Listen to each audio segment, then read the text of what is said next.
Hello everyone and welcome back to another tutorial from How Logical. In today's video, we will be showing you how to get various stickers on your WhatsApp application.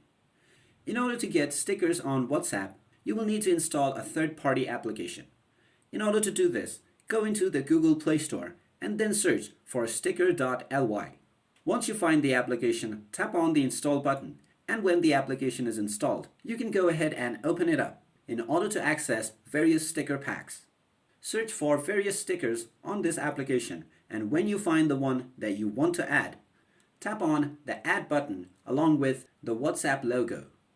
Once you tap on this, the sticker pack will begin downloading. Once the download is complete, you will be asked whether you would like to add this to WhatsApp. Tap on the Add button and the sticker pack will be applied into your WhatsApp application. In order to use this sticker, just go into any message conversation on your WhatsApp. Now tap on the emoji icon at the left side of the message box.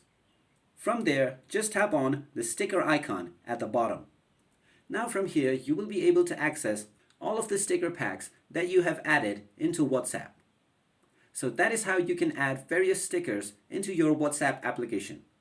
If you find this video useful, go ahead and give it a thumbs up. Also, don't forget to subscribe and hit the notification bell so that you will be notified whenever we post a new video. Thank you for watching.